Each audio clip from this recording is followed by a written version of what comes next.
Good evening, guys. It is episode 7. I'm Jim. I'm Bob. And it's at Jim Bob Cast. Bob, good to have you back, old bean. It's bloody good to see you, and I'm not as full of the joys of spring as I was this time last week. There's little less bon vivant about me.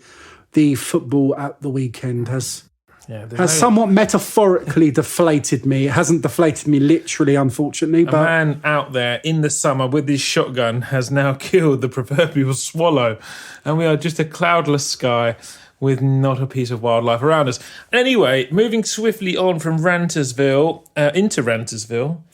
Leeds. Arsenal 0, Leeds 0 at Ellen Road. Oh, I've seen quite a lot of people be upbeat about this result, and it's actually bugged me more about the game because we held on for 40 minutes. Too many people have taken positives out of it, and I was thinking at the point when Pepé did his complete fuckery, which we'll get to, I thought we'd been completely battered. We were like cod, haddock, rock salmon, scampi, completely battered. You know, if we were north of the border, we'd have been a Mars bar. We were battered that much. It was absolutely dreadful. It was Bruce, it was Kieran, it was Danny. It was the full Dyer family. It was shockaroony. Yeah, it had on paper at 4:25. I was super excited. He's done everything we've asked. He's played Aubameyang through the middle. He's started Pepé. He's put Willock in the 8. He's played 3 in the middle of the midfield, so he's played 4 at the back. It's the back 4 that you're probably quite happy with. I was sad to not see David Luiz, but just to give some joy, being a father myself, he was celebrating the birth of his daughter, which is why he was given a permission of absence by the club. So that's nice, isn't it? Yeah, absolutely. I think they're quite good with that, football clubs. Jacques has had it, Ozil's had it, so yeah. Anyway, back to the... Ozil has it every week now. Yeah, I think he just on that, just quickly. We did talk about this. We're not going to wax on about Ozil, but Piers Morgan laying into Ozil for not doing anything. What's he? I mean, Ozil's response to that, I think was fantastic. Have you been hacked?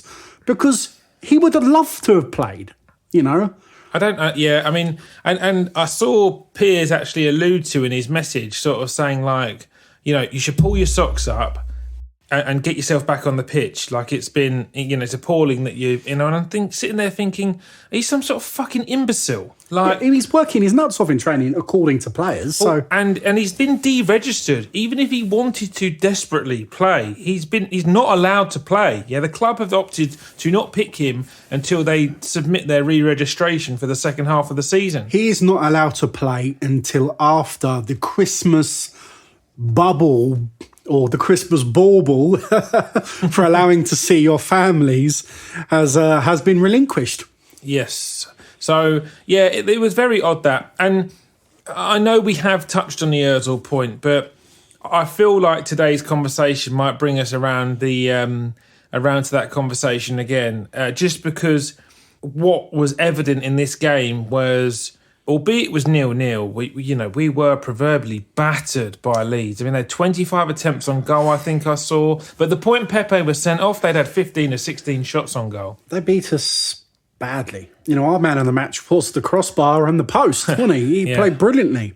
I don't think there was any element of that. 66% possession to our 34, 25 shots to our 9, 4 shots on target to our 2, bearing in mind shots that hit the woodwork don't count as shots on target. So, they've been done out of 50% of their shots there. But look, I actually looked at a couple of stats just to see whether or not Leeds put teams over their knee like this. They do often have over 50% of the possession, so that's not uncommon. But, for instance, the big thing about what Arteta's done is he has added resilience. You can't argue that to still take a point from that game, if you're trying to be super positive, it is better than losing the game. We've conceded 25 attempts on goal, and Sheffield United have played Leeds this year conceding 17. Fulham have played Leeds this year conceding 10 shots. So other teams are, they're not getting exposed to the same level. No. At 4:25, I consider that 2 points dropped. Yeah. At 6:25, I'm quite happy that we got a point out of that. Well, that's very well put. Where do we like actually assess the match itself. Again, I thought, I've seen a lot of people say they thought that we were really positive in the first half. We were more dominant. I just can't remember a chance on goal where Aubameyang had a chance fall to him sort of on the turn, and he hit it into the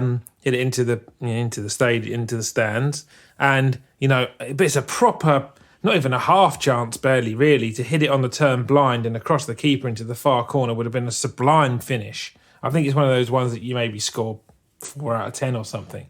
Other than that, I just cannot bring myself to any chances in open play where we work the goalkeeper.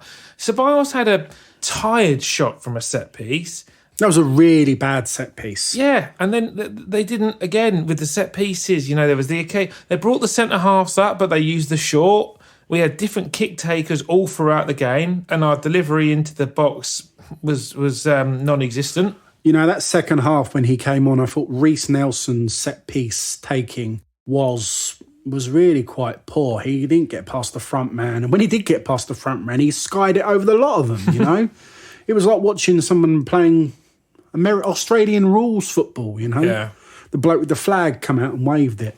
But I just don't, I still cannot identify what the identity of the football is that they're trying to play.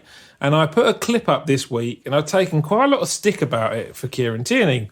And it was a 12-second video that I recorded on my phone, watching the game on television. And it was a period where Kieran Tierney, the ball kind of is involved in a 50-50, and he manages to come away with the ball, and he's on the edge of his own box, and he travels no more than 8 or 10 yards, and he's travelling with the ball at his feet with his arms completely out. Like, what are my options? Someone come short, someone give me a run in behind. And then he subsequently then has to put the gas on a bit because he's starting to get closed, and then still can't see anything. And his first instinct is to somewhat kick it with his right foot, scuffs it slightly on the reverse, which somewhat goes into a crowd of Aubameyang and 3 others. And Aubameyang is not desperate for the ball, so he gets a bit of a toe in, but subsequently the Leeds player gets a good foot in it, and then they recover the ball and then start another attack. And that just epitomised to me that the players just aren't really sure what's going on. There's no runners in behind. Thinking the words of the great Martin Tyler, that sums it all up. Yeah. Willock looked an image of what he looks like on a Thursday night. And the opposition... Thought his brother Chris playing. Yeah. The opposition was not that much better than that we play against, in the Europa League. Leeds are a Premier League side and they can clearly play, and Bielsa's got a really, really well-grooved engine there. But the point I'm making is that, the teams that play in the Europa League are not complete muppets. No, far from it. And the structure that goes into the game that Willock gets to play, travelling beyond the 9 and just creating in and around that area, it was saturated out of his game. Yes, and then obviously he was the one sacrificed following the sending off. So yeah. Obviously we can look at him in that first half. Were there any positives for you in that game? I do have a couple of positives. Yeah. One of my big positives was I thought Leno was great in between the sticks. Yep. I thought he was really good, made some fantastic saves. Yeah, I think the save off the guy Dallas was phenomenal. Yeah. And so that's the Dallas theme tune I got involved in. Who shot JR? Who shot Alioski? Pepé. We know that now. But no, so the other positive for me, for the short period of time he was on the pitch, Saka is brilliant. I love it.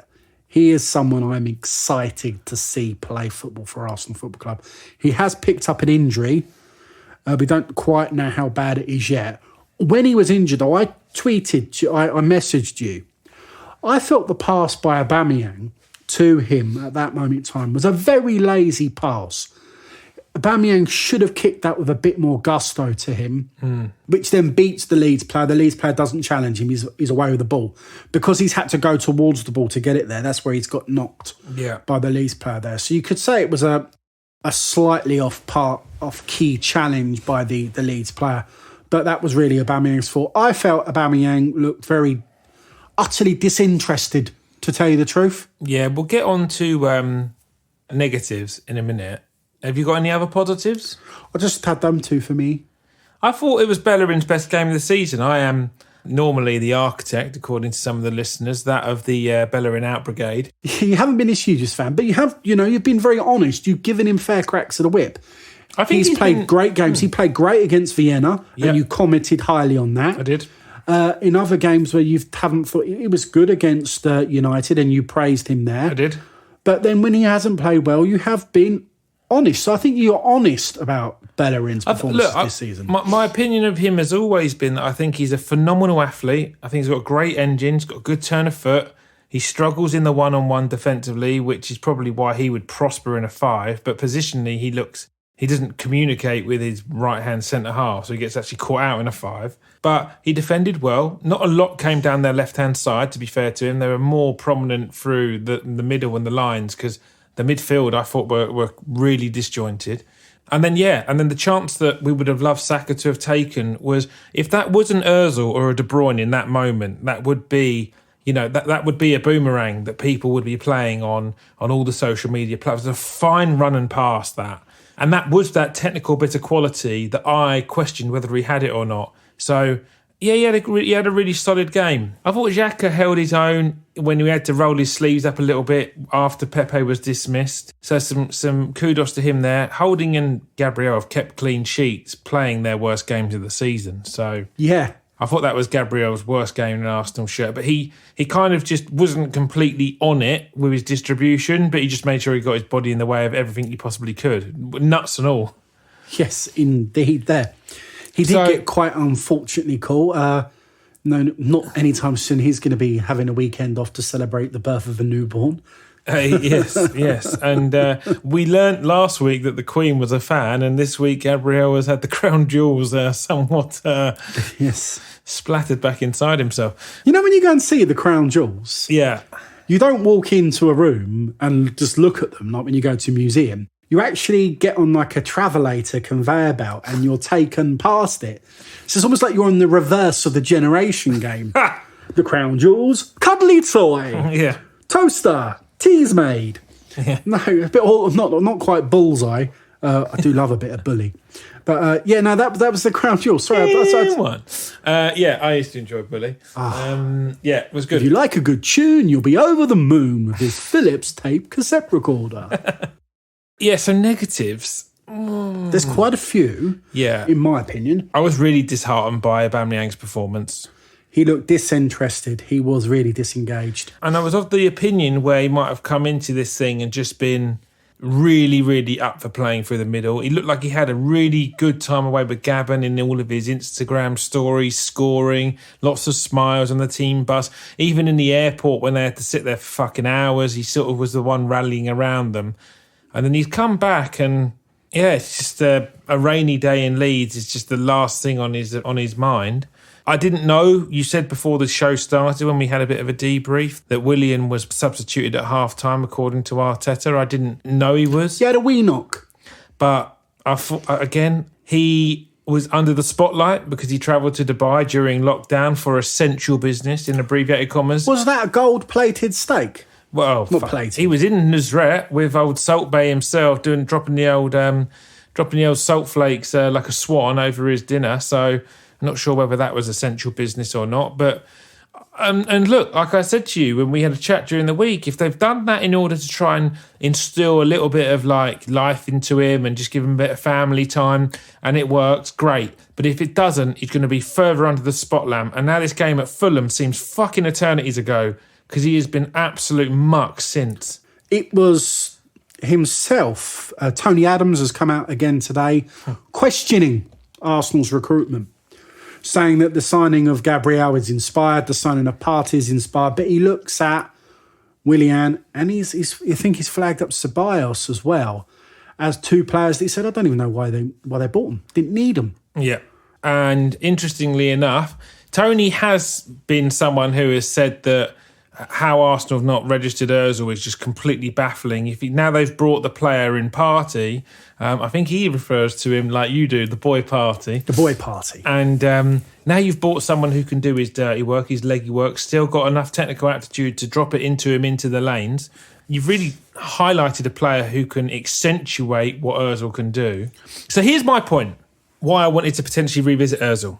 So we are led to believe that the reason why Ozil has not been picked in this roster, which will be reviewed in January, is due to footballing reasons only. There's no politics. There's nothing else. He's obviously got a good relationship with the club because he's continued to train in the first team. He's been photographed in the first team squad. Yes. And if Willian continues his poor run of form up until January, would you deregister Willian and then now give Ozil 6 months until you can remove 2 further overseas players who, which then allow obviously the squads to comply with the Premier League numbers? Because if it's purely footballing reasons, now you're now justifying that people play in 6 month slots, and the squad is assessed, and the worst players, when there's players of the quality of Mesut Ozil on his day, are in the wings, then someone could come out and someone could go in.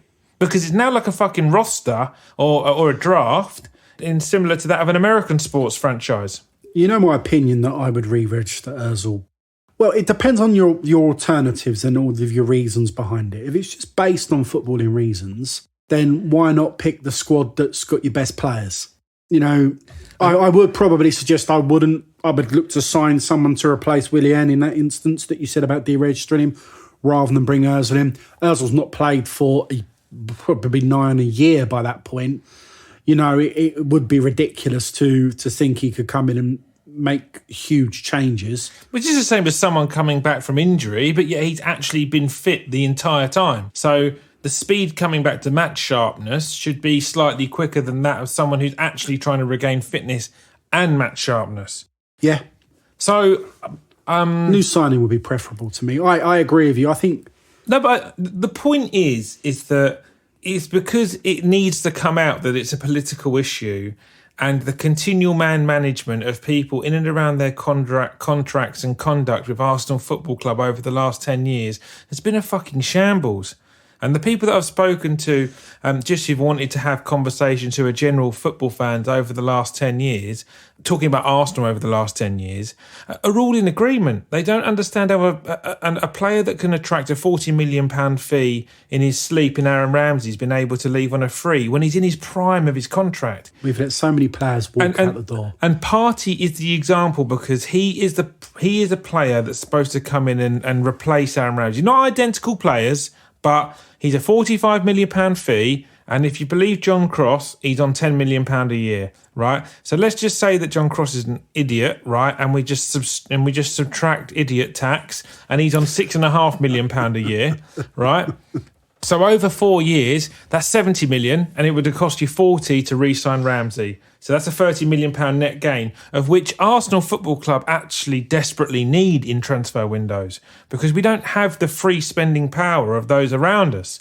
So far from it, no. Yeah, the deal around Alexis couldn't renegotiate his contract. Van Persie left to Man United, again held us to the wall. Fabregas probably ended up holding us to the wall. Nasri definitely did. Like, Henry left for way under market value at the time he left the football club. I think Vieira did as well, did he not? Yeah. 16 million to Juventus, I believe. Henry was knocking around the 16 million mark. Henry was 16 million. That's just unbelievable. Legends of your club leaving for tuppence halfpenny. Well, the same money that quite a few players had been signed for years ago, so inflation hadn't actually been attached. This is what I mean. I think the highest a player has left Arsenal for is 35 million. Which is actually Alex Iwobi. And Alex Oxlade-Chamberlain was a fee of the same amount, I believe. Yeah, that's unreal, isn't it? Yeah. So, and then when you think of the players that have left... We've let a lot of players scarper out the back door for negligible fees. But so many of our legends, I think the most expensive of what we would deem our legends to have left for is Van Persie, left for 20 million to Man United. That's the most expensive legend status sale we've had. It's ridiculous. When Van Persie went on and won a league title, and Henry went on and won multiple honours, accolades. Yeah, so but that just brings us back around that point. But the Leeds game was, for me, taking away the the rose tinted glasses over the 40 minutes with 10 men was an extension of that. Was bad watching that. I was. I must admit, I was watching that game thinking, when's Strictly coming on? I was looking more forward to seeing Caroline Quentin dance to Cha-Cha than I was watching Arsenal play. And because they just weren't the Arsenal that I love. And it hurts when they're like that. They get beat. You go to clubs, when we got beat by Liverpool, when we got beat by City, that was bad. And I obviously was upset at us losing. But when you draw in such a damp squib, and I know we were down to 10 men and we could rush glory about that. But did going down to 10 men really change that result? Are we winning that game with 10 men with 11 men on the pitch? No, I don't believe we were.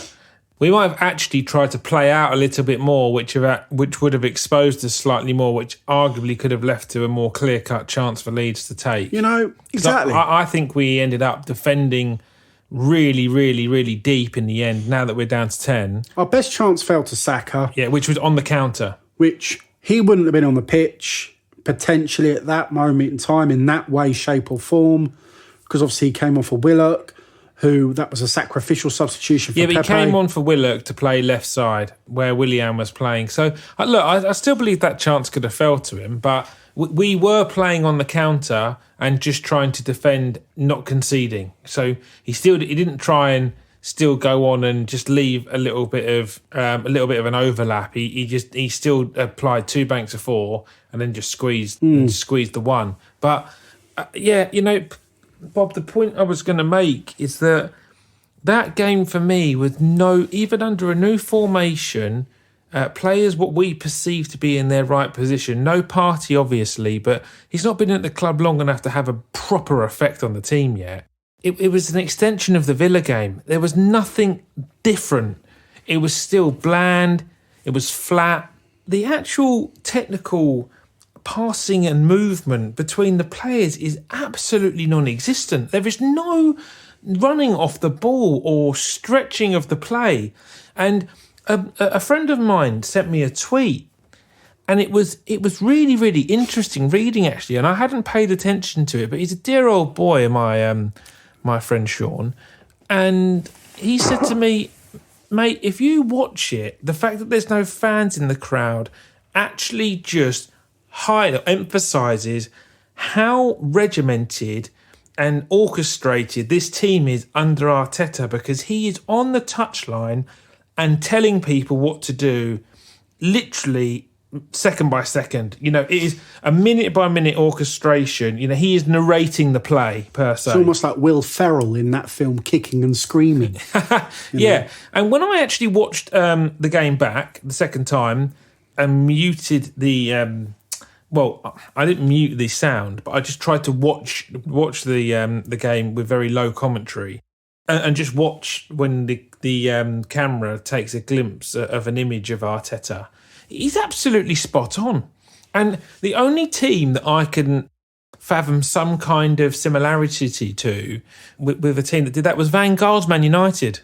And they really, really, really suffered having really regimented sort of segments of pitches that they were able to sort of jolt into and out of. Sort of football by numbers, and if you don't follow the rules. Yeah, and it's to govern defensive frailties, but makes no allowances for skill and technical nous. There's no impact element to it.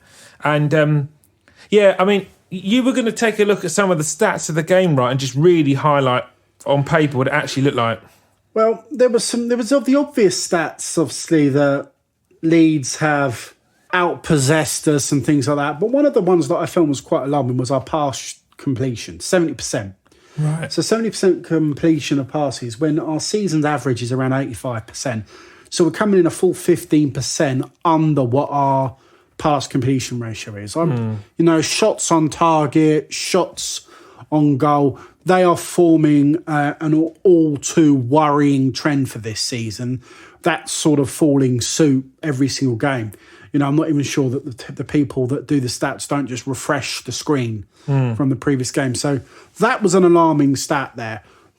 Being 60-30 to Leeds or 66-34 to Leeds, I think for a team like Arsenal, we should be getting a higher percentage than that, even away from home. We did better than that against Man City. You know, we've done better than that against Liverpool earlier on in the season, playing what you would say a higher quality side. Yes, we were down to 10 men. So, you know, you got one less player on the pitch. There's always going to be one player free. So you can add for that. You know, we're now 12th in the league with 1 win in the last 5. No goals in open play since October the 4th. So we haven't actually scored in open play, have we, since Partey signed? Correct. You know, I'm not including injury time here, but if you look at match time, that's 476 minutes. The last time we scored in open play was the 64th minute against Sheffield United. Which was Nicola Pepé. Okay, which moves us on to Nicola Pepé. Yeah, now, I'm upset. You know, I'm upset because we have campaigned for this lad to get a start, and he really has let himself down. He really has. You know, we understand he wants to do well. We want him to do well. We know he's wanted to play. We know he's unhappy of late. But this isn't how to get back in the team. Ljungberg said it beautiful. His comments ring out no truer word. You know, and I quote from his Sky Sports punditry. By the way, he was a phenomenal pundit. He was good. Yeah. He was good. I love Freddie Ljungberg. I enjoy him. You know, not from, you know, when he had his red hair, when he scored that run of brilliant form back in the 02 season. It shows the true beauty of a man, though, when they don a head of hair like that and model, and then they lose all their hair and they're still an Adonis of their trade. He's a beautiful man. He is. You know, but he commented, he goes, and this is brilliant, he goes, he stops his own progress with his own behaviour. He goes on to continue. I thought this would be a very good game for Pepé. Leeds play man against man. He would get isolated with his left back and then he can do him. I agree. I thought it was going to be his chance. We campaigned. We campaigned for him to play. We campaigned for Aubameyang to play through the middle. And I think they both let us down. Obviously, Pepé with much more vigour. You know, Arteta commented, with 10 minutes a big disadvantage. I really like the personality of the team. When Pepé let the team down. The own manager uses the word when Pepé let the team down. You know, he's not going to be treated nicely come Monday morning there. He's going to be ripped apart. Yes, he's taken to social media to apologise, but I'm sorry.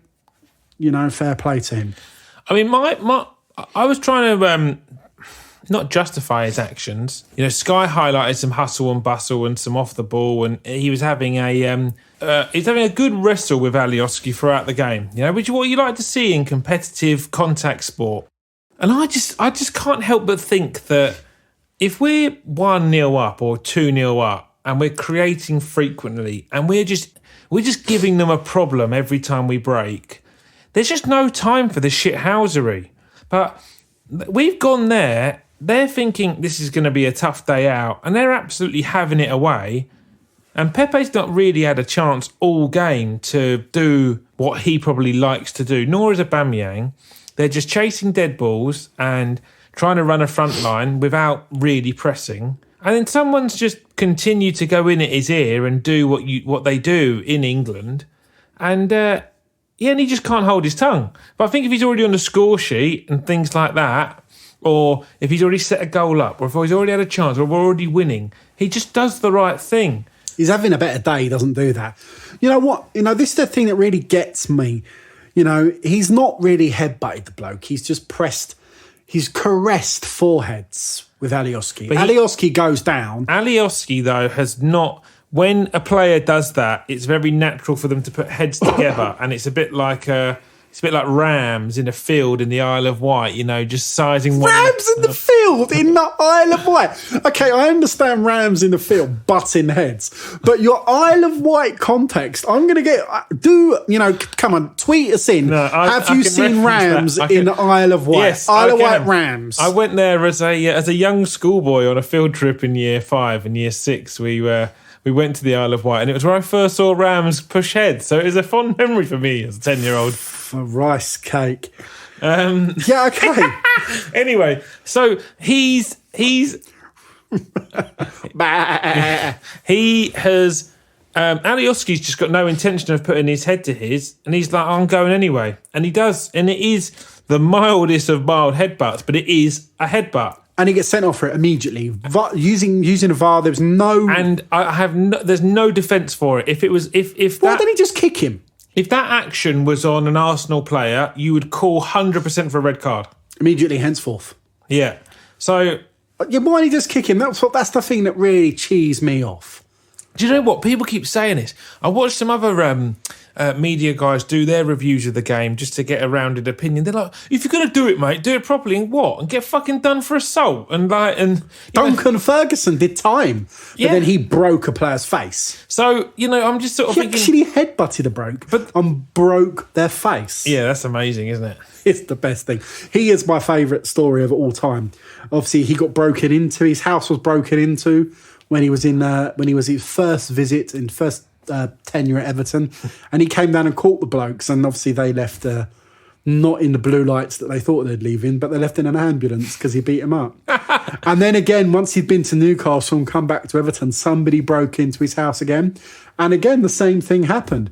Now, I've got a feeling that what they did when they broke into his house, they go around with their torchlight, they flick onto the mantelpiece, see the picture of Duncan and his family, and at that moment, they're trying to get out of the house. And then he catches them. Yeah.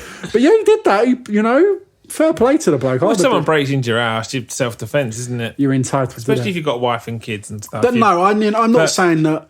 I don't think that he should have done a Zidane and properly headbutted him or anything, but... But that's what people are saying. Oh, Zidane did it properly. He knew it was the last game of his career. It's almost like he wants to be remembered by it. It's almost genius. He's still spoken about years afterwards. For this actual thing. But so you can't condone... If he properly splits the bloke's nose or whatever, do you know what I mean? He goes to the FA and, 5, 6, 7 matches. And some. And a fine and all the rest of it. And I think my point is that little caressing of eyebrows has cost him a 3-match ban. Whereas he could have probably, gone in a bit hard on the bloke, to be pissed off with him and actually done that, and probably not even got a booking for it. I just think that it's such a waste to get sent off for something so ridiculous as that. Mm. It's the ridiculousness of that sending off that hurts me more than the sending off. I don't suggest he should go around beating people because that's not what you want. But get a run for your money. Don't be so foolish as to get conned by that sort of sending off. I don't think it's naturally in the mindset of those attacking players. It's just one of those things where, it is inexcusable. I think people suggested that we should sell him in January. His career's over. It's like, fucking hell. How many times has Vieira sent off for Arsenal? Do you know what I mean? He did it. Yeah. And was it Pepé that actually got sent off for touching the Paul Durkin, the referee? He got sent off. So, I mean... The frustration against Pepé from the Arsenal fan base is utterly justified. But the abuse, both racially and non-racially, that he has received is utterly disgraceful. No, ludicrous. Absolutely ludicrous. And... yeah, it's such an overreaction, but it's because of the time and the place the team are in, and emotions are seriously high at Arsenal at the moment. Call him a James Blunt, but don't be disgusting and say those slurs that have been used. I mean, the FA chairman had to resign for being inappropriate with his language. Yeah. Yet this is just downright disgustingness. There is no place for it in any form of society. And I don't approve of that, by the way, with my smirk. It's just the use of the word disgustingness. I don't even know if it's a word. But no, I'm furious about that. I am utterly frustrated. I feel let down by him, not let down by, he's probably contributed to a lack of points potentially. He's now suspended for the next 3 games, 3 important games. Well, they're 3 quite big games, aren't they, as well? And I just think to myself, he's also missed his chance. We wanted him to have a run of 10 games in the team. He's now massively missed his chance to do that. And whether he gets back in the team or not now, I don't think he should be sold. He's too good a player. Madness. People are saying loan him out. Like, loan him to fucking who? I mean, it's such an overreaction. Let's just be honest. Not only did he score our last goal from open play, he set up the one before it. So that's, if you really want to look at it in the league, no goals from open play, well, that would then go back to the West Ham game. Yeah. Let's not beat about the bush. The bloke has a future at Arsenal. He is what I would call an Arsenal type of player, that flair player. We just need to make him work. I would say the same for Aubameyang. Aubameyang was, he didn't headbutt anyone and get sent off, but he may as well have been sent off because he wasn't visually present. But if it was Aubameyang who did it, it's because, he's got credit on account, right? So this tirade of nonsense just wouldn't have happened. But, we spoke about it. Pepé, in my opinion, has got credit on account. He's contributing a goal or an assist every 148 minutes or something. But he's now playing in a side that cannot create fuck all. We look woeful going forward. If they played Monopoly, they wouldn't get a chance. No. Just due to some sort of new Monopoly rule where we don't get money when we pass go or something. You might get community chest, a.k.a. Katie Price. So, it is disappointing, but it's papered over a crack for Arteta. It bought him 40 minutes and another poor result. What next for Pepé? He trains hard. He plays in the Europa League. He tries to restore some form. He tells his manager that he won't do it again. And he pulls his socks up and gets ready to play a strenuous Christmas period. That's it. I couldn't agree more with you. That moves us on to the Christmas period. So obviously today, big news. Able to see families at Christmas. Oh. How many men, when that news come out, were like, what, you mean I've got to see the mother-in-law now? There is men all around the country disappointed with these news. What? The mother-in-law's coming? That's another mouth to feed.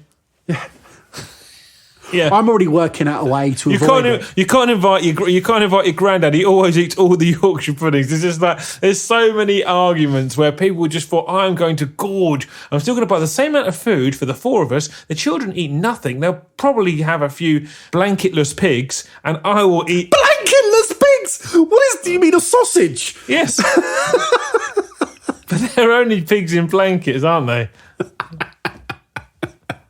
My children don't eat the blanket, so I'm just left with lots of lovely, crispy... nude pigs? Blankets. All of the pigs are gone. Do you have a blanket sandwich? Oh, I could do that. Is it called a blanket sandwich, or is it just a bacon sandwich? Yeah, but it's not, because it's now been curled, hasn't it? It somewhat resembles the shape of a quaver. So, I love a pig in blanket. Oh, phenomenal. Really good. Do you go for the small sausage with your pig in blanket, or do you like a more lengthier chipolata wrapped in bacon? No, who has small sausages? It's got to be the length of that of a standard sausage, but in chipolata form. Like a finger? Yes, well, slightly larger. Well, okay. And I've got small hands. I'm like Donald Trump. And that have a good. I like, if you can get a good pancetta or something like that. Do you skin your sausage before you wrap the bacon around it? That's skin the sausage. Yeah, skin the sausage. Yeah. What is it like? De-skin. Remove the skin, the sausage casing, and then wrap the bacon around it. That's how it should be done. No, that's nonsense. It's not nonsense, but we'll move on.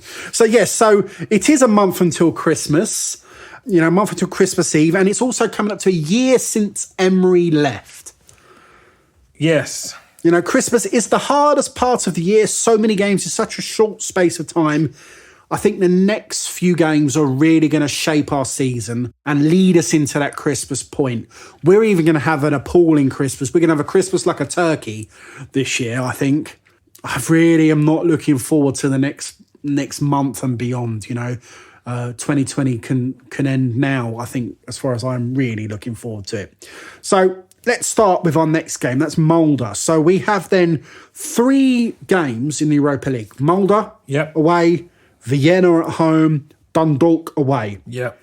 I think the importance of us playing such good, dominant football in those games is so important. It's unredoubtable. I think it's important to beat. If we beat Molde on Thursday, then we categorically go through the group.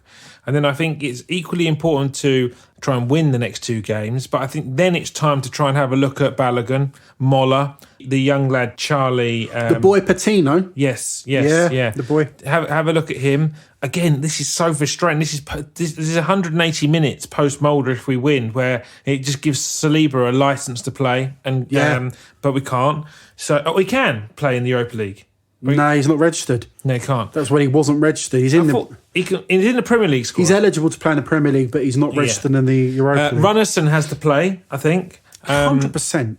Just in case Leno gets an injury. He has to be. Well, when they've got to protect them, and they've got to find someone to. Kolasinac should play up until Christmas to put himself in the shop window, and they've got to protect Tierney as well. I'm really worried about him playing. I don't want to see Tierney play, and I don't want to see Saka play on Thursday nights now. Oh, no, I want them wrapped up in cotton wool for. Yeah, he should carry on playing Willock. I think Ceballos got better playing a bit of time on Thursdays. He needs to play.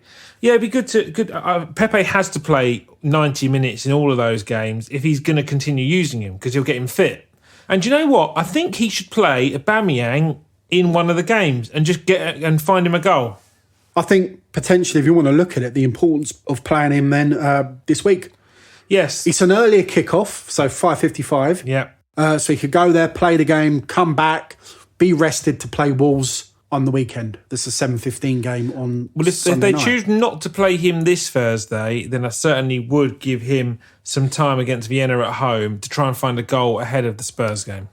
You would. Okay. I think he does need to play, and I think we need to exert some dominance, play some good football. That front, I mentioned it a pod or two ago about we have got into a period now under Arteta where every single one of our front players is out of form, and they now are all definitely out of form. Totally out of form, not even anywhere near form. And you're coming into a run of games now where we've got Spurs, Chelsea and City before Christmas, I believe. Yes. And someone in that team needs to have just a spark about them. Otherwise, we are going to go into the new year in the bottom half of the table. Yeah, we are. You know, we're in bad nick at the moment. So Wolves on Sunday is... But Bob, as cricket fans, when you're in bad nick, you net hard. So use the Europa as a launch pad to take your form into the Premier League. 100%. Wolves, biggest... It's the epitome of a must-win game. A 6-pointer. It's a game that holds... It's a game that holds so much importance for everything that follows it. It's so important for us to get a result. I'm going to say now, and I'm happily back it up in the predictions when we do them, but I'm going to say now, I think we'll take 1 point in our next two league games. Let's do the predictions in a minute. Then we've got Spurs away. That is a fright. I am absolutely petrified about that. Yeah, my that. nappy is full in retrospective. I think there is potential, because not only is it Spurs, it's Mourinho. Mm-hmm. And he actually adored beating Arsenal with whoever he's in charge of. I think there is potential for us to look stupid there. Yeah, we'll cover Spurs next week, no doubt. But the fact that they could possibly have fans back in the ground as well for that adds such a sourness to it. I don't want to think about that. League Cup versus City. Now, the League Cup doesn't get you Europa League now. If you win the League Cup, it gets you into the Europa Conference League, which is a third tier. It starts next season. It's the one below the Europa League. It's literally everything if you're a team, like what Arsenal should be reckoning on, that wishes to contest at the top table, it is something that you do not wish to have on your record. You would rather not play in Europe than play in that. So are they suggesting then where in the league table in the Premier League would you finish in order to qualify for that? I think it's like 6th or 7th, depending on what the cup results are. Right. Yeah. I am, the next few weeks. But that leads us into Christmas, Christmas you've got on the 15th, and so the 19th you've got Everton, or something like that. Yeah, it is around about the 19th. You've got another game just before that, Southampton, that's bounded around that time. Yeah. You've then got Chelsea. You've got such a big Burnley's in there as well. Burnley's an incredibly important game. If we don't go out and spank them 3-4 days later when we play Chelsea. Yeah, December is, right, so after the Wolves game, Vienna at home on a Thursday evening, by the way, of which Spurs get an extra day rest, because at the moment we're supposed to play Spurs and a 3 o'clocker on Saturday. That fixture must change. They play Thursday nights as well. Of course. So Vienna Thursday, then Spurs on the 5th, then Dundalk on the 10th, then Burnley on the 12th, then Southampton on the 15th, then Everton on the 19th, then City in the Carabao Cup on the 22nd, then Chelsea on Boxing Day, Brighton on the 28th, and then West Brom on the day after New Year's Day. So, yeah, I mean, we could, I mean, well... The way we're playing, I'm not so much worried about going to places like Spurs and Chelsea. Because the way we're playing, I'm worried about us dropping the points we need to be winning. The Southamptons, the Burnleys, the West Broms. Why do you say that? The way we're playing, you're not worried about us going to teams like Spurs and Chelsea. Spurs have devoured top sides who are better well-ordered than we are. Yeah, but that means if we were playing well, we could go to the... We got beat by Chelsea last season at Christmas. You know, we got mugged off for Jorginho should have been sent off and we lost 2-1 after being 1-0 up. So we could go to these games. We lost to Spurs back in the summer, July the 12th. We can go to these teams and get beat anyhow. So when you look at past scores... I don't think you can make allowances for it. I'm not making allowances, but I'm more worried that, you know, you've got, say, 15 points there.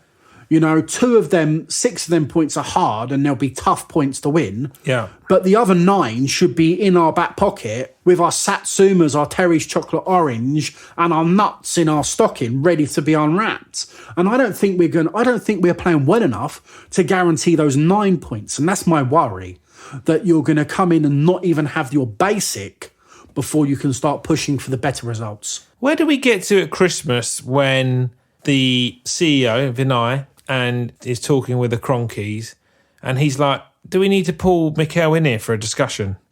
Well, that's been talked about, isn't it? There was someone I heard in the media today that, you know, Arsenal chief shouldn't rush to sack Arteta and all of that. Well, I don't know. Have we improved since Emery? It's coming up to a year since he left.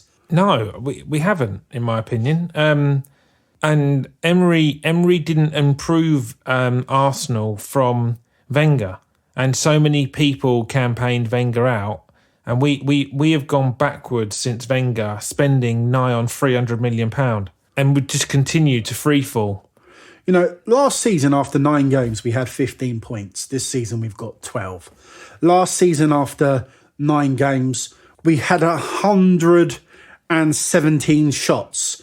This season, we've got 82. We had 42 on target. This season, we've got 30. We'd scored 13. This season, we'd scored 9. We had conceded 12.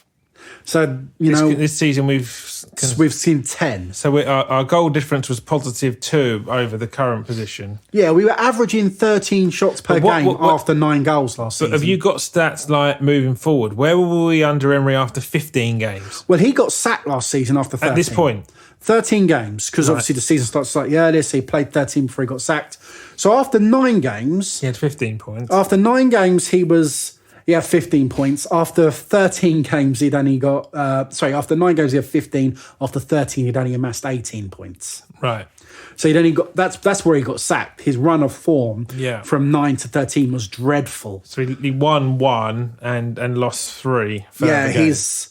You know, he had scored 13 goals after 9. He'd scored 18 goals after 13. What? So he scored another 5 goals? Yeah, and he conceded another 7.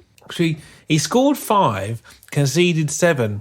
So that's just... Yeah, I mean... You know, we're just looking at last season... Over 4 games. So it's only 2 goals. He must have drawn 3 and lost 1. He did. He had 1 all. There was Wolves. We drew against Watford in there. There was lots of draw. But then I'm going to just look at the other parts I've done. I've done some working on stats. So after 9 games, last season, we were projected to score about 55 goals. Now we're looking at only scoring, 38 goals this season? Basically, we're not going to score 38 goals. But when you look at numbers, it's healthy. I don't understand why. So we were projected to score 55. What did that team actually score? I think you said it was 54. We were projected to score 55. We ended up scoring 56. Right, okay. So, projection was, this is what I do. And this is the coup, you have to back it up by what actually happened. We were projected last season after 9 games to have 494 points. When Emery was sacked, 494 shots. Sorry, I have a Freudian slip. So, after 9 games last season, we project ourselves based on shots per game, based on 38 games in the season, to have 494. This season, we're looking at 346 shots over the season. 346. There's 38 when Emery games. Was sacked. It's like And this is a telling thing. From the time when Emery was sacked, so after 9 games, 4 games later, that average dropped, or that projection dropped to 474. By the time Arteta's finished the season, it ends on 406. So, are we seeing a trend there with our shots and chance creations dropping as a result of the Arteta influence? I mean, the Emery team, Arteta's changed quite considerably. He's retained Leno. Bellerin was a Wenger player. Louise was an Emery player. But he's using Holding. Gabriel's his own signing. Yeah, he's using Tierney. Then Ceballos he brought in, right? Ceballos is an Emery player, really. Yeah. But he's extended him, hasn't he? He's given him another bite, yeah. Yeah. Partey he signed. Willock was a... Xhaka was a Wenger signing. Willock was a squad player. Then Pepé was an Emery signing. But arguably, he's not actually using him. He's more using Aubameyang and Lacazette, which are both Wenger players, and Willian, which is his own player. So it's more Mikel's team than it is Emery's team. Looking at that, and he's let go of players who Arsenal fans probably weren't all completely convinced that they thought that their careers were done there. Obviously, the way in which Guendouzi handled himself, he hasn't liked him, but that midfield is missing a bit of Guendouzi now. Really, yeah, I hate to say he is. Yeah, he's moved Torreira on. I mean, I'm quite shocked by that because I thought Torreira, if Atletico Madrid was saying, we envisaged a 3 where Torreira plays with Partey. Why the fuck aren't we envisaging that? If we're always going to activate his release clause, then you can play him with him. And then if you've got Torreira and a Partey, you really can allow an Ozil or a number 10 to have a free reign and just create and just trot around and have a free role. Because you've got we've got a Jack Russell-styled box-to-box player, and then you've got a harder-hitting box-to-box defensive-minded midfielder. I think the reason why they've let Torreira go is you're looking at the allocations of foreign players in the team, and I think they honestly thought they were going to sign. But if they needed to get aggressive, they could have released people from their contracts. Socrates, they could have just terminated his contract, paid it up. Essentially, he's never going to play for Arsenal again. Which is what he wanted to do. Well, he played for the under-23s last week, and he's come out and been quite brilliant about that. One thing that I will say, I have just slated Arteta for the drop-in shots there. But points per game when Emery was getting sacked, we were averaging 1.4. We were averaging 1.5 by the end of the season, so he has improved that. But this season, we're averaging 1.3 points per game. Yeah. If we continue he's improved that, he's improved it by 0.1, which over the course of 38 games is nominal. So he didn't have the full 25 following that, but in 25 games, he's increased it. He's also won a trophy in that. And I think this is a telling difference. 2 trophies. This is a telling difference if you want to compare them. Emery had an Arsenal side that finished 5th in the league. Mm-hmm. Took them to the Europa League final and got utterly destroyed by Chelsea. Mm-hmm. Arteta takes an Arsenal team that finishes 8th in the league behind a Chelsea that finished 3rd, takes them to the FA Cup final and beats them. And I think that is a comparable thing to look at. Same team you went and played. Importance of that game is very high stakes. One manager's team capitulated. One manager's team rose to the occasion. And you've got to remember he's beaten City in the semi-final. He beat Liverpool in the league, albeit they already won the league by that point and lost the game. So he's done that. I think that it's hard to slate Arteta. Sorry, you shouldn't be calling for him to have that discussion now. But I think if we get to Christmas and the numbers, results might not go away. We might lose against teams, but it's how you go out and lose to these teams. I think the way we lost against Man City and the way we lost against Liverpool were better performances than the draw against Leeds and definitely the loss against Villa. I think our football has gradually got worse since the FA Cup final. The way he finished last season and even the Community Shield was a good account of the team. There were signs in that team where fans were starting to get quite upbeat. And he started playing football through the channels against Fulham, and it's just gradually declined. Well, the first game of the season, I've never been more excited to go and watch an Arsenal match in the pub, ever. Yeah.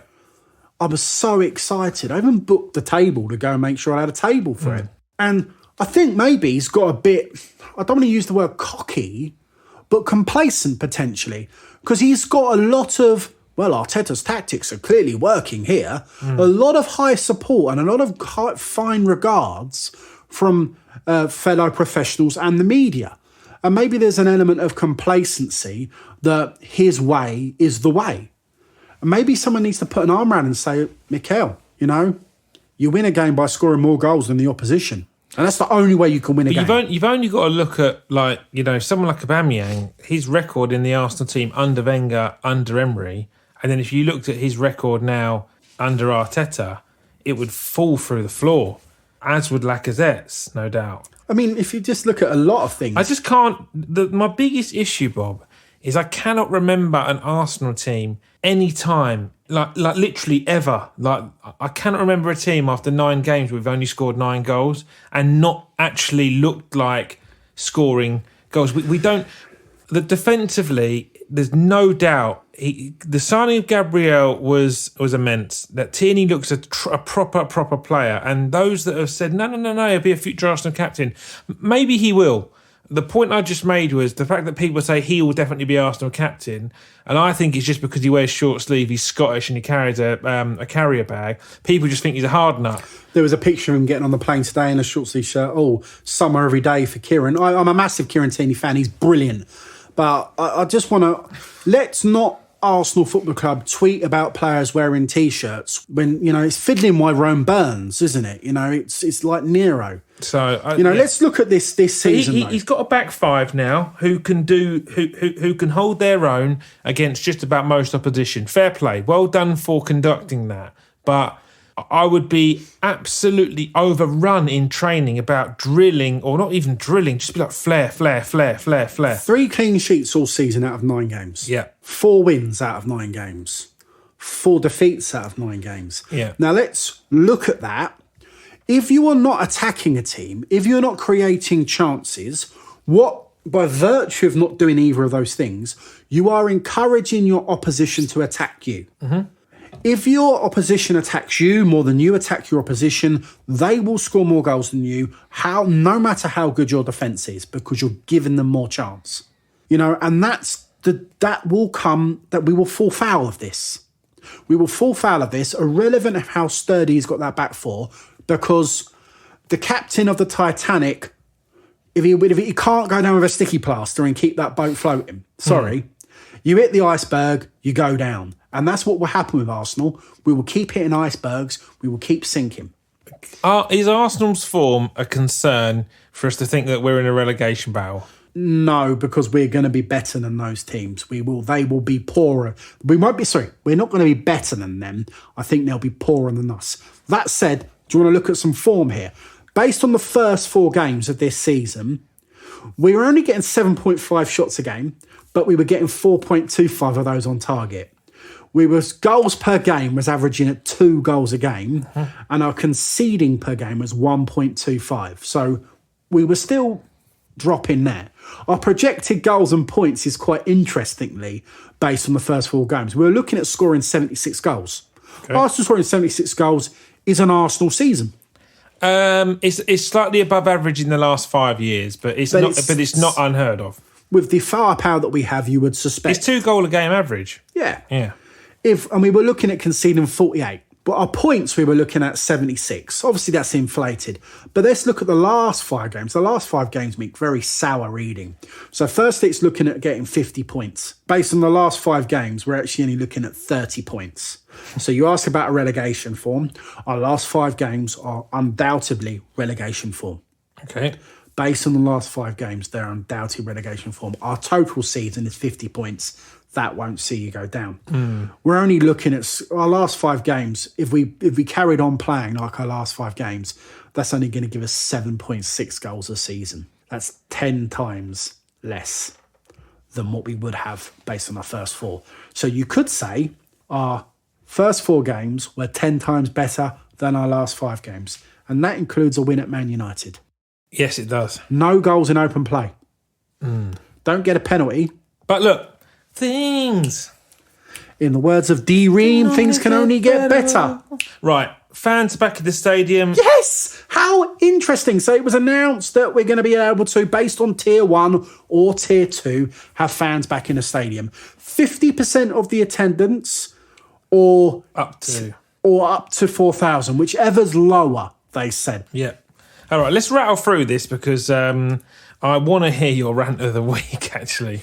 So that means that based on the tiering, tier 3, no fans. Tier 2, 2,000 fans. Tier 1, 4,000 fans. How fair is it, when you look at the season as a whole, that some teams will be allowed to have fans in their ground, some matches won't, Yeah. as you travel throughout the season?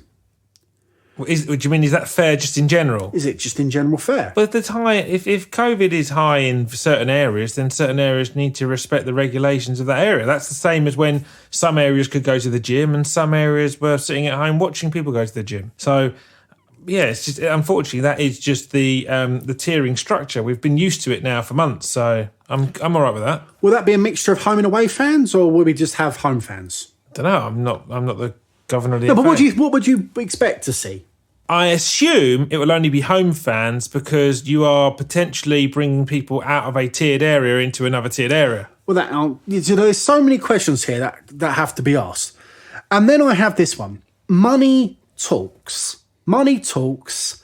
Arsenal have a capacity of 60,260. And you only allow 4,000 based on a tier 1. Is it economical to hold a game with 4,000 fans? I don't know, again, how they govern it, how much security they need. They might be able to utilise flexi furlough, so they only have to bring some staff on and just pay them for the actual day's work. Whether they open concessions in order so that people can buy a drink and a food. Mate, I have not a fucking clue. And I won't be going to the game. This is an interesting one. Because I won't travel if I can't go with a friend or take my kid or whatever. So, and it's just the atmosphere. It's not an atmosphere that I personally want to subject myself to. Because if you've got 4,000 people in a 60,000 seat stadium, It's going to rattle. that suggests that there will be 11 seats either side of you that are vacant. Spread out. Lie down. Yeah, but you would assume that if that's the case, the stadiums that can would gap it to the maximum ability. Imagine if they squash 4,000 people into a corner or into a panel along the side, just mixing all the bubbles up, right? But 56 other 1,000 people aren't allowed in the stadium. That'd ridiculous. It'd be mind blowing. Well, then the logic even gets better. I mean, you take Arsenal, 60,000 people, only allow 4,000. Yeah. Or 2,000 is probably more likely. Yes. Down the road at Leyton Orient, a capacity of 9,271, they are allowed the same 4,000 people in there because it doesn't meet the 50% threshold. So they're allowed 4,000 people in there in 9,000. How is that safe? How is that even feasible? So that will be one every 2 seats. This is where, I mean, I don't want to get political and number busting on this because this is about football and mainly about Arsenal. But this is where I don't get it. You can have 3,000 out of 6,000 capacities, which would be so much closer and so much more dangerous when it looks at COVID, whereas 60,000 people, I understand obviously what it's going to do round the ground, but It's just putting their finger in the air. I can't believe I actually licked my finger to emphasise that point. But they're putting their finger in the air and they're just guessing things. Put a bit more logic. Do some stats. They say they're guided by the numbers. Where is 4,000 guided? But the clubs must have come back and said, like, you know, what you're proposing, let us just run the data to see whether or not it actually makes this balance sheet negative based on us having 2,000 or 4,000 people. Do you think every club's going to do it? I don't know. I honestly, I don't know. I'll tell you some clubs that will do it. I'd say there'd be uproar if they don't, because I understand that people are still paying for their season tickets. So it's about actually how they select the retrospective season ticket holders so that they think that they're giving the allowances in a fair way, you know? So I don't know. I don't know. And I've looked at something. You know me, I like a number. You do. So if you look at Arsenal, if we're in tier 1 and we're allowed 4,000 people, that makes up 6.64% of our capacity. Based on our average attendance of last year, that makes 8.41% of our average attendance. If you go down the list, Burnley, based on those numbers, if they're allowed 4,000 people in, that makes up 25% of their average attendance. You know, and United gets worse. There's so many teams that have such low attendant percentages that will be allowed it. Whereas it benefits if you've got a smaller ground. If you're a Fulham, for example, you know, you could be having 23% of what you would normally have in the ground. You know, it'd be a much noisier prospect for an away team. I think this, with fans being allowed back in the ground. Look at Wolves. Wolves, 31,700 stadium. It's actually 31,703 because you've got the ladies on the outside. But I got to mention them. But their average attendance, 25,000. So if they're allowed 4,000 people in Wolves, that's 16% of their average attendance. It's a much fuller ground for these teams. There'll be a lot of teams that with fans back in the stadiums will benefit from that. And I tell you what, it won't be those with the big stadiums. They will fall foul of it because when they go away, you know, when you go away to Palace and they've got 20% of a false ground there, of their average attendance, you will hear that more. I wonder if they'll get tactile. I wonder if they'll let them move at half time. Put them behind the goal that your team are attacking and then move them at the other end. They can't do it. That'd be cheating. Is it? Surely. Well, in a full stadium, it would normally have fans from both ends of the stadium. What about FA Cup? Mate, I can't get into this shit, honestly, because I care very little about it. I think it's important, though, because fans can be back in the ground. No, I absolutely want them to, but I think this is such a soft reimbursement of putting people back into football stadiums that until it's taken a bit more seriously, you know, because they're still allowed non-essential travel and that will actually be lifted on the 2nd of December. So you can expect that the mixing of people on public transport will naturally take its course, and around Christmas time when people are looking to go to Winter Wonderland, do some shopping, get up into Oxford Street. But there you go. But people will still head up to London to go to Selfridges and stuff like that. So there will be public transport and such the like used in the streets of. I don't know if you've been down Bond Street or Oxford Street in recent weeks, but at busier times they're not administered. There's still people just kind of, you know, walking down the street as you do normally on a normal Oxford Street down towards Marble Arch. So. It's nonsense. The issue is about public houses and things like that and how they administer people outside of the ground. But then... Here's an interesting one for you. If you're in tier 2, you go to the pub. If you want, you have to be eating a substantial meal to enable you to purchase... What's a substantial meal? We'll come on to that in a minute. But what about if you're allowed to go to football? What's a substantial meal? What, you have to eat to the point where I'm bloated, like I've eaten so much? No, it's sort of like with a knife and fork. It's a proper meal. You can't go into a pub and order a portion of chips. You can eat a grape with a knife and fork. Can you? It's very talented. You can eat maybe a blanket from your pig in blanket with a knife and fork. Perfect. No, but that's the thing. So it's things like you can't go into a pub and order a sandwich. If you order a sandwich and chips, you could probably class that as a substantial meal and get your pint with it. the rules are there. They're encouraging people to consume plenty of food, so that So now the NHS will say that the government are at fault for people going overweight. Yeah, but if you're going to a pub and you have to have a meal with your drink, the chances are you're probably going to have 3 pints and a burger and chips, whereas normally you might go in there and have a substantial more, with your afternoon in a public house. But yeah, I could talk about that all day, as you know, James. But yeah, I think we're going to come back to this and we're going to see our rules and regulations change. You're going to have some teams in level 3, some teams in level 2. Manchester and Liverpool were both level 3. So there's like your top echelons of clubs that are going to have no fans in the ground. Yet you can have your lesser, Southampton, 4,000 people. And you wait until a team turns around and says, it's not fair because I played a game against a team who were tier 1 and their fans clearly made an advantage. And I played next week at home and it was fanless and I didn't get home advantage. Yeah. So teams will, there'll be some shithousery come off the back of it. So anyway, you've got a rant of the week.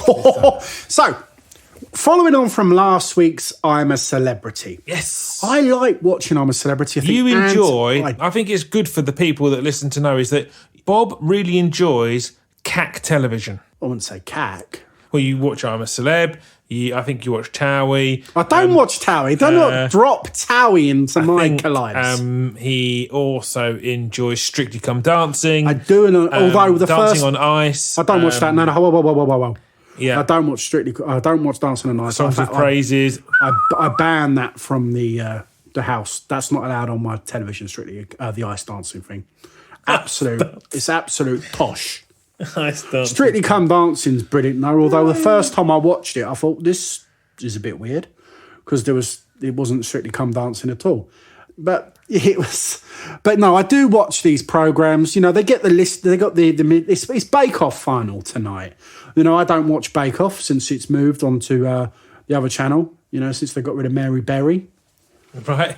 But what's this got to do with your rant of the week? Sorry, but I watched I'm a Celebrity. I do enjoy I'm a Celebrity. It's quite brilliant. Last night's episode, there I am sitting at home watching it, and they do this castle coin challenge where they go off, participate in a little thing. They get a little bag of coins, and then they have to go to a shack where they can choose a treat for the team.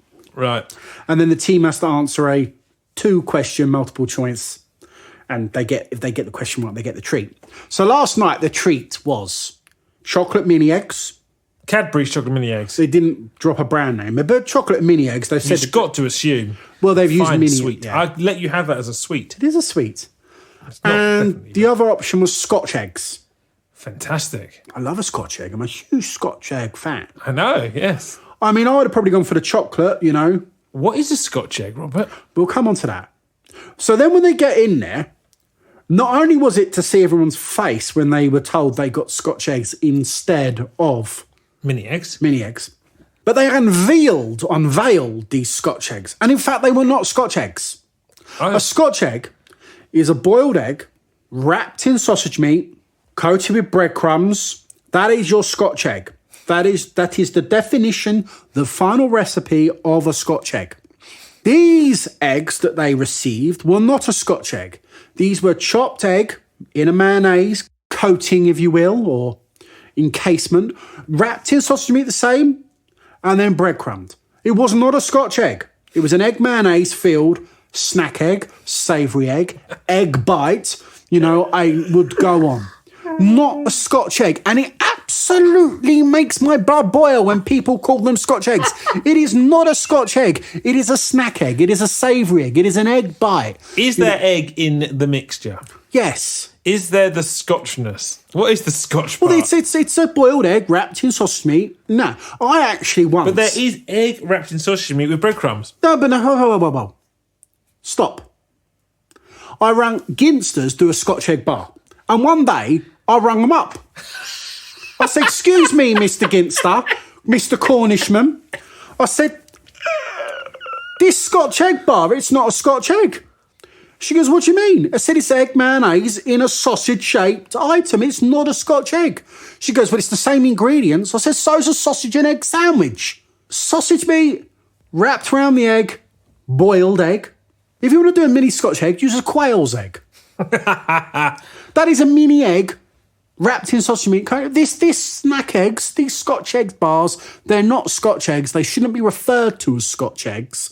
It absolutely, when I saw it, I said, Nicola, look at this.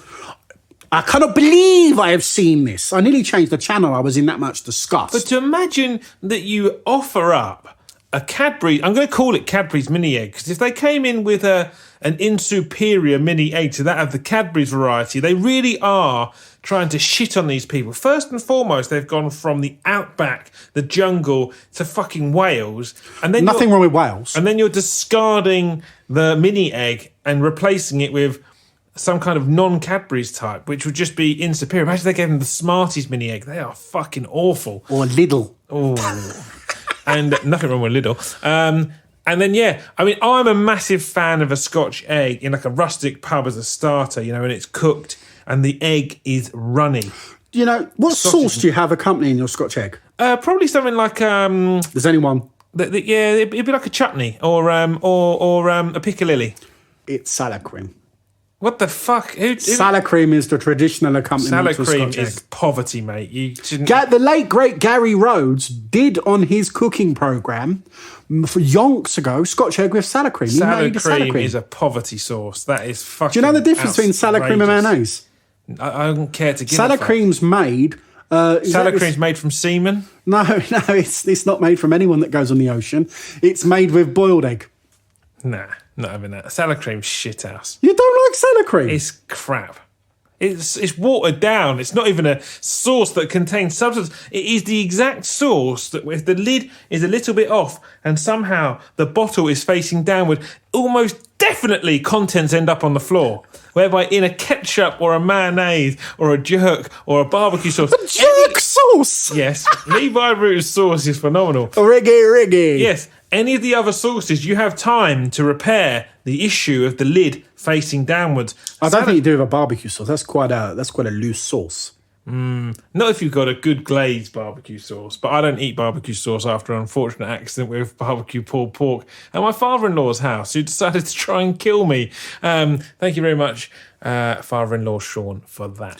So anyway, back to my Scotch egg. It ripped my heart apart and it upset me.